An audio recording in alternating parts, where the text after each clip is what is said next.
All right, so what I want to walk through here is what it takes to actually lengthen and shorten during a slow lower and why we want to do that. And I'm going to go through just a full deep push-up example here. So the basic concept of the slow lower is that we want to be able to continually pull ourselves into position, have it never actually be an isometric, but continue to move the whole time. And the reason that we want to do that is because that can allow us to actually recover a muscle. And let me first define what I mean by recover a muscle. What I mean is actually get a muscle to full length, right? To get one side of the muscle to be fully shortened, contracted to shorten, and get the other side of the muscle to be fully lengthened or contracted to lengthen, right? Because that's basically all that a muscle can do is it can contract to shorten or it can contract to lengthen, or it can be anywhere in the middle of those ends of the spectrum, right? So what we want to do during a slow lower, or why I think about these as recovering you, is they allow us, if we do them well, to get muscle tissue to end length. And so specifically, if we talk about a deep push-up example here, if we isolate the elbow itself and look at what acts on the elbow to flex and extend it, because if we look at what happens during a slow lower at your elbow joint is that your elbow is going into flexion, right? We're at 121. So if we go back here and we go from this point down and we isolate, right? We only look at that elbow. Let's say there's no other part of your body here, but we're just looking at the elbow. As we go down, your elbow is flexing, right? That is what is happening at the elbow. It's basically like a bicep curl at the elbow. So if we think about what creates the action at the elbow to do that, it is your bicep. Your bicep is what pulls your elbow into flexion if nothing else is moving.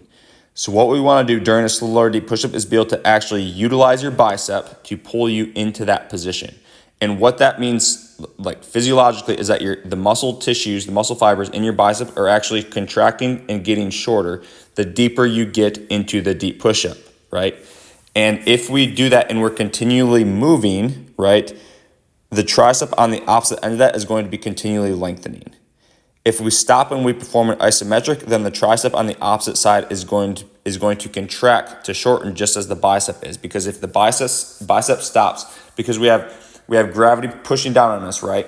If the bicep stops continually shortening, then the tricep that means that we're performing an isometric, and the tricep has to then shorten to be able to hold you into that position. So that's the reason that it's not a hold, right? It's not an isometric, it's a continual pull into position. We don't want to hold because that means that opposing muscle, or the one that's opposing gravity, is not actually getting longer, but it's contracting to shorten to now hold you in position. It's not working on, or because the opposite side of the muscle isn't working on that joint, right? The bicep is no longer working on the joint, so the tricep has to turn on to hold you into that position and resist gravity. So we don't actually want to hold, we don't want to stop, we want to be continually moving deeper into position. And if we do this well, what happens by the end is that the bicep is going to be maximally shortened, and maximally is relative, right? Because that's part of the goal with these as well, is to learn or to figure out how to actually continue to pull deeper into position, how to pull from deeper positions within yourself. And we can maybe get into that a little bit. But if we do these well, the bicep should be as short as we can currently get it. The tricep should be as long as we can currently get it. And then because of that, we should be able to press back up out of that position to return.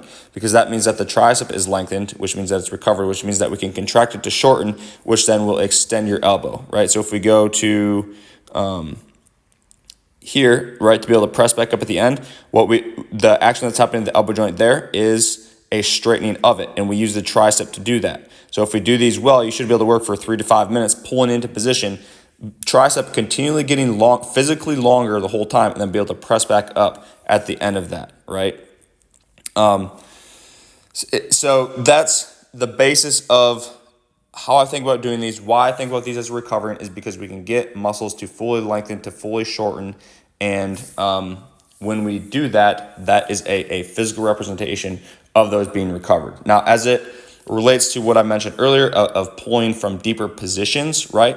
And there's always a new level that you can pull from, in the sense of you can always shorten the bicep a little bit more, use a little bit more of the muscle fibers there, develop a little bit more there. But not only that, but also like within yourself. Because if you think about what causes you to contract, or what causes you to pull yourself into position during these, it's an active choice to pull yourself into position.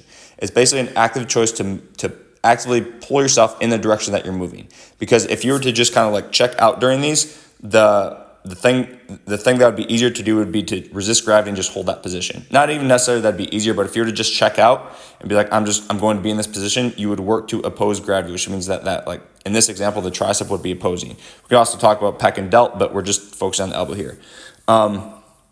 So as it relates to pulling into deeper position, and these being an avenue through which you can explore that, the thing that causes you to contract is not your brain sending nerve impulses, right? That is the physical action that takes place. Brain sends nerve impulses that cause your muscle to contract. But what causes your brain to send the nerve impulses is your intention, right? Like if you really think about that, the brain nerve impulses itself are not caused by themselves. They are caused by your intention to do what it is that you're doing. That's what causes that physical action to take place of the nerve impulse being sent to then cause your muscle to contract, right? And so when we go through these, and the intent is to learn how to continually pull from deeper in yourself, or how to pull into cleaner position, or how to use more of your musculature, like literally how to use more of yourself. Your musculature is part of yourself. If you want to use more of yourself, right? Then we also can learn how to pull from deeper positions in terms of your intention.